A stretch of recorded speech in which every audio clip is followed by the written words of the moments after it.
ಆತ್ಮೀಯ ಬಂಧುಗಳೇ, ಮೊನ್ನೆ ಶ್ರೀನಿವಾಸ್ ಪ್ರಸಾದ್ ಸಾಹೇಬರು ಇನ್ನಿಲ್ಲ ಅಂತ ತಿಳಿದಾಗ ಇಡೀ ನಾಡು ಬರಸಿಡಲು ಬಡದಂತಾಯಿತು. ಏಕೆಂತ ಹೇಳಿದ್ರೆ,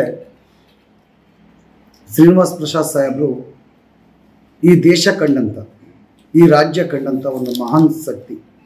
ಯಾಕೆಂತ ಹೇಳಿದ್ರೆ, ಅವರ ಬಾಲ್ಯದ ದಿನಗಳಿಂದ ಹಿಡಿದು, ಅವರ ವಿದ್ಯಾರ್ಥಿ ದೆಸೆಯಿಂದ ಹಿಡಿದು ಹೋರಾಟದ ಮೂಲಕ ರಾಜಕಾರಣವನ್ನು ಪ್ರಾರಂಭ ಮಾಡಿದಂಥ ಏಕೈಕ ವ್ಯಕ್ತಿ.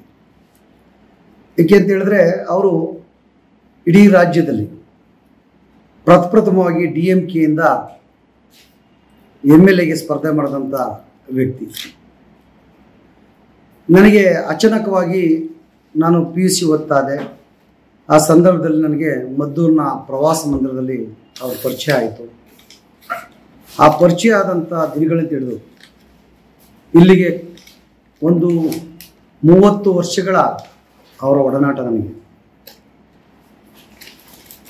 ಅವರಲ್ಲಿದ್ದಂಥ ಚಿಂತನೆ, ಪ್ರಗತಿಪರ ಚಿಂತನೆ, ರೈತಪರ ಚಿಂತನೆ, ಶೋಷಿತ ವರ್ಗಗಳ ಬಗ್ಗೆ ಅವರಿಗೆ ಇದ್ದಂಥ ಕಾಳಜಿ ಎಂದೂ ಕೂಡ ಮರಲಿಕ್ಕೆ ಸಾಧ್ಯವಿಲ್ಲ.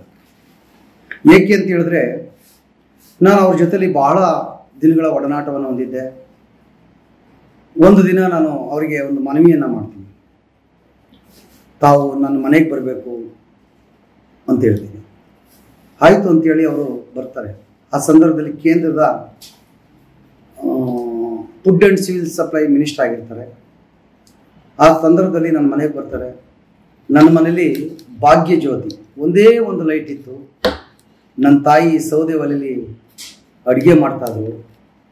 ಅವತ್ತು ಅವರು ನನಗೆ ನಾನು ಚಿಕನ್ ನಾಟಿ ಕೋಳಿ ಮಾಡಿಸ್ಬಿಡ್ಬೇಕಪ್ಪ ನೀನು ಅಂತಂದರು. ಆಯಿತು ಸ್ವಾಮಿ ಅಂತಂದೆ. ಆಗ ಅವ್ರ ಜೊತೆಲಿ ಕೊಳ್ಳೇಗಾಲದ ನಂಜುಂಡಸ್ವಾಮಿ ಅವರು ಶಾಸಕರಾಗಿದ್ದರು. ಅವರು ಕೂಡ ಬಂದರು. ಬಂದಂಥ ಸಂದರ್ಭದಲ್ಲಿ ನನ್ನ ಮನೇಲಿ ಊಟ ಮಾಡ್ತಾ ಇದ್ದಾರೆ, ಕರೆಂಟ್ ಉಂಟಾಗೋದು. ಆಗ ನನ್ನ ತಾಯಿ ಸೀಮೆಣ್ಣೆ ದೀಪವನ್ನು ಹಚ್ಚೋದು. ಆ ದೀಪದಲ್ಲಿ ಬೆಳಕಲ್ಲಿ ಊಟ ಮಾಡಿ ಹೊರಗಡೆ ನಮ್ಮ ಒಂದು ಪಡಸಾಲಲ್ಲಿ ಕುಳಿತ್ಕೊಂಡು ಹೇಳಿದ್ರು, ಕಂಟಿ ನೀನೊಂದು ಮನೆ ಕಟ್ಟಬೇಕಪ್ಪ ಅಂತ ಏಕಕಾಲದಲ್ಲಿ ನಂಜುಂಡಸ್ವಾಮಿಯವರು ಮತ್ತು ಶ್ರೀನಿವಾಸ್ ಪ್ರಸಾದ್ ಸಾಹೇಬರು ಹೇಳಿದ್ರು. ಆಯಿತು ಸ್ವಾಮಿ ಅಂತಂದೆ. ತದನಂತರ ಅಂಬೇಡ್ಕರ್ ಜಯಂತಿ ಮಾಡ್ತೀನಿ, ತಮ್ಮ ಮನೆಗೆ ಊರಿಗೆ ಬರಬೇಕು ಅಂದೆ.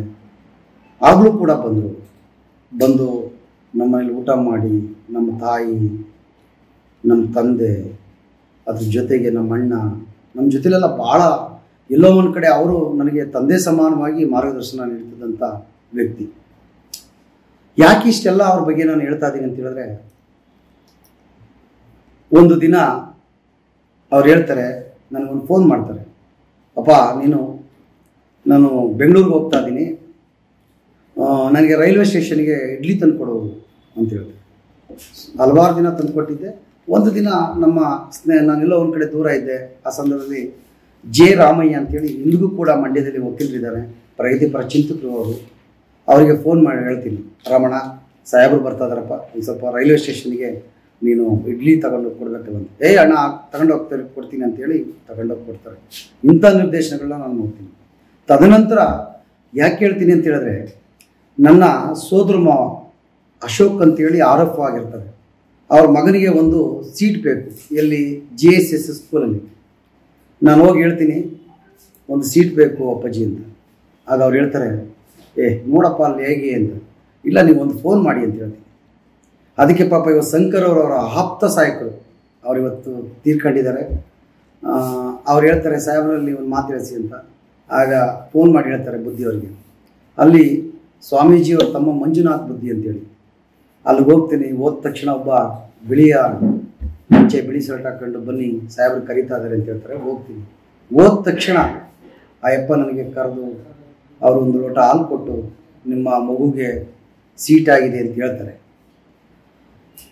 ಎಂಥ ಅವ್ರ ಮಾತಿಗೆ ಎಷ್ಟು ಬೆಲೆ ಇತ್ತು ಅಂತ ಹೇಳಿದ್ರೆ, ಅವರಲ್ಲಿ ಶ್ರೀನಿವಾಸ್ ಪ್ರಸಾದ್ ಸಾಹೇಬರು ಯಾವುದೇ ಪಕ್ಷಕ್ಕೆ ಹೋದರೂ ಕೂಡ ಸೈದ್ಧಾಂತಿಕ ಮತ್ತು ಸಿದ್ಧಾಂತವನ್ನು ಎಂದೂ ಕೂಡ ಬಲಿ ಕೊಟ್ಟವರಲ್ಲ. ಶ್ರೀನಿವಾಸ್ ಪ್ರಸಾದ್ ಆಗಿ ಉಳಿದಂಥವ್ರು. ಎಷ್ಟೋ ಸಲ ಹೇಳಿದ್ರು, ಒಂದು ಸಲ ಹೇಳ್ತಾರೆ ಅವ್ರು BJPಗೆ ಹೋದ್ರು ಅಂತ ಹೇಳ್ತಾರೆ. ಹೌದು, ಅವ್ರಿಗೆ ಸ್ವಾಭಿಮಾನಕ್ಕೆ ಧಕ್ಕೆ ಆದಾಗ ಅವ್ರು ಹೋಗಿರ್ಬೋದು, ಆದರೆ ಅವರ ಸಿದ್ಧಾಂತವನ್ನು ಎಂದೂ ಕೂಡ ಬಲಿ ಕೊಟ್ಟಿಲ್ಲ. ಯಾವುದೇ ಶೋಷಿತರಿಗೆ, ದಮನಿತರಿಗೆ, ರೈತರಿಗೆ ಅನ್ಯಾಯ ಆದಾಗ ಧ್ವನಿ ಎತ್ತುವಂಥ ಕೆಲಸ ಮಾಡ್ತಿದ್ದಂಥವ್ರು ಶ್ರೀನಿವಾಸ್ ಪ್ರಸಾದ್ ಎಂಥ ಮೌಲ್ಯಾಧಾರಿತ ರಾಜಕಾರಣಿ ಅಂತ ಹೇಳಿದ್ರೆ, ಯಾವುದೂ ಕೂಡ ಒಂದು ಅನ್ಯಾಯವನ್ನು, ಮೋಸವನ್ನು ಮಾಡಲಿಲ್ಲ, ಬಹಳ ಸರಳವಾಗಿದ್ದರು. ಒಂದು ಸಲ ಅವರು ರಾಜಕೀಯವಾಗಿ ಒಂದು 5 ವರ್ಷ ನಾನು ವಿಶ್ರಾಂತಿ ಪಡಿತೀನಿ ಅಂತೇಳಿ ಕಾಗಲವಾಡಿ ಶಿವಣ್ಣ ಅವ್ರನ್ನ MP ಮಾಡ್ತಾರೆ. ಆ ಸಂದರ್ಭದಲ್ಲಿ ನಾನು ಅವ್ರ ಜೊತೆಲಿ ನಾನು ಒಂದಷ್ಟು ದಿನ ಕಾಲ ಕಳೀತೀನಿ. ಆಗ ಅವ್ರು ಏನು ಮಾಡ್ತಾರೆ ಅಂತ ಹೇಳಿದ್ರೆ, ನನಗೆ ಇನ್ನೂ ಕಣ್ಣು ಕಟ್ತಂಗಿದೆ. ಅವರ ಜೋಬಿಂದ ತೆಗೆದು ಒಂದು ಸಲ 7,000 ರೂಪಾಯಿನ ಕೊಡ್ತಾರೆ. ಇಟ್ಕೊಳಪ್ಪ, ಆ ಶಂಕರ್ ಅಂತ ಅವ್ರ ಆಪ್ತ ಸಹಾಯಕ, ಪಿನ್ನ ಕೊಡಿ ಕಂಟಿಗೆ, ಜೋಬಲ್ಲಿ ಬಿಳಿಸ್ಕೊಟ್ಬಿಟ್ಟು ಹೋಗ್ತಾನೆ ಅಂತ ಹೇಳ್ತಾರೆ. ಅಷ್ಟು ನನ್ನ ಮೇಲೆ ಇದ್ದಂಥ ಪ್ರೀತಿ. ಮತ್ತೆ ನಾನು ಜಿಲ್ಲಾ ಪಂಚಾಯತಿ ಚುನಾವಣೆಗೆ ನಿಲ್ತೀನಿ. ಆ ಜಿಲ್ಲಾ ಪಂಚಾಯತಿ ಚುನಾವಣೆ ನಿಂತಾಗ ನಮ್ಮ ಅಣ್ಣನಿಗೆ ನನಗೆ ಫೋನ್ ಮಾಡ್ತಾರೆ, ನಿಮ್ಮ ಅಣ್ಣನ ಕಳಿಸ್ಕೊಡಪ್ಪ ಅಂತ. ಆ ಸಂದರ್ಭದಲ್ಲಿ ನನ್ನ ಜಿಲ್ಲಾ ಪಂಚಾಯತಿ ಚುನಾವಣೆಗೆ ಅವ್ರು ನನಗೆ ಅವತ್ತಿನ ಕಾಲಕ್ಕೆ ಬಹಳ ಅದು ದೊಡ್ಡ ಮೊತ್ತದ ಒಂದು ಸಹಾಯ. ನಮ್ಮ ಅಣ್ಣನ ಕೈಲಿ ನನಗೆ ಅಷ್ಟು ಹಣವನ್ನು ಕೊಟ್ಟು ಕಳಿಸ್ತಾರೆ. ಅಂಥ ವ್ಯಕ್ತಿತ್ವ ಇದ್ದಂಥ ಒಂದು ವ್ಯಕ್ತಿ ಶ್ರೀನಿವಾಸ್ ಪ್ರಸಾದ್ ಅವರು.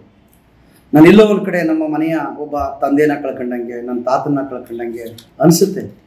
ಏಕೆಂದರೆ ಅವರಲ್ಲಿದ್ದಂಥ ಮೌಲ್ಯಗಳು, ಅವರ ಅಂಕಿಅಂಶಗಳು, ಅವರು ರಾಷ್ಟ್ರದ ಬಗ್ಗೆ ಯಾವ ಥರ ಚಿಂತನೆ ಮಾಡ್ತಿದ್ರು, ರಾಜ್ಯದ ಬಗ್ಗೆ, ರಾಜ್ಯದ ಶೋಷಿತರ ಬಗ್ಗೆ ಎಲ್ಲವೂ ಕೂಡ ಅಂಕಿಅಂಶಗಳನ್ನು ಇಟ್ಕೊಂಡು ಚರ್ಚೆ ಮಾಡ್ತಾ ಇದ್ದಂಥ ಏಕೈಕ ವ್ಯಕ್ತಿ.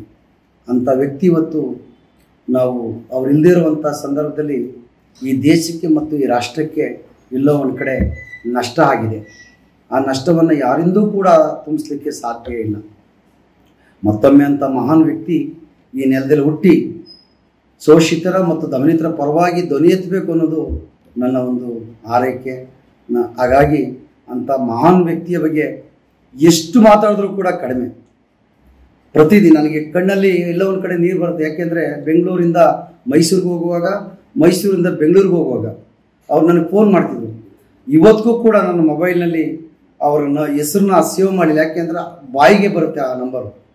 ಅಷ್ಟು ನನಗೆ ಅವರ ಒಂದು ಜೊತೆಲಿದ್ದಂಥ ಒಡನಾಟ. ಯಾರಿಗೂ ಕೂಡ ಮತ್ತೊಮ್ಮೆ ಹೇಳ್ತಾ ಇದ್ದೀನಿ, ಅವ್ರ ರಾಜಿನೇ ಆಗಿಲ್ಲ ಜೀವನದಲ್ಲಿ. ಅವರಲ್ಲಿ ಇದ್ದಂಥ ಕಿಚ್ಚು, ನೊಂದೋರ್ ಬಗ್ಗೆ ಇದ್ದಂಥ ಧ್ವನಿ ಮತ್ತೊಬ್ಬ ನಾಯಕ ಉಡಲ್ಲ ಈ ರಾಜ್ಯದಲ್ಲಿ ಅಂತ ಹೇಳ್ತಾ, ಇಡೀ ರಾಜ್ಯದ ಎಲ್ಲೋ ಒಂದು ಕಡೆ ಅವರ ಅಭಿಮಾನಿಗಳು, ರೈತರು, ಶೋಷಿತರು, ಎಲ್ಲರೂ ಕೂಡ ಅವ್ರ ಹತ್ರದಿಂದ ನೋಡಿದಂಥವ್ರು ಶ್ರೀನಿವಾಸ್ ಪ್ರಸಾದ್. ಮತ್ತೊಮ್ಮೆ ಹೇಳ್ತೀನಿ, ಸೈದ್ಧಾಂತಿಕ ಸಿದ್ಧಾಂತ ಎಂದೂ ಕೂಡ ಬಲಿ ಕೊಟ್ಟಿಲ್ಲ. ವೈಚಾರಿಕತೆಯಿಂದ ನಡೆದಂಥ ಒಬ್ಬ ಏಕೈಕ ವ್ಯಕ್ತಿ ಅಂತ ಹೇಳಲಿಕ್ಕೆ ನಾನು ಇಷ್ಟಪಡ್ತೀನಿ. ಮತ್ತೊಮ್ಮೆ ಪ್ರಸಾದ್ ಸಾಹೇಬರು ಈ ರಾಜ್ಯದಲ್ಲಿ, ಈ ನೆಲದಲ್ಲಿ ಮತ್ತೆ ಹುಟ್ಟು ಬರಲಿ ಅಂತ ಮನವಿ ಮಾಡ್ಕೊಂಡು ನಾನು ಮಾತು ಮುಗಿಸ್ತೀನಿ. ಎಲ್ಲರಿಗೂ ನಮಸ್ಕಾರಗಳು. ನಮ್ಮ ಯೂಟ್ಯೂಬ್ ಚಾನೆಲ್ನ ಸಬ್ಸ್ಕ್ರೈಬ್ ಆಗಿ, ಲೈಕ್ ಮಾಡಿ, ಪಕ್ಕದಲ್ಲಿ ಕಾಣಿಸೋ ಬೆಲ್ ಐಕನ್ನ ಕ್ಲಿಕ್ ಮಾಡಿ.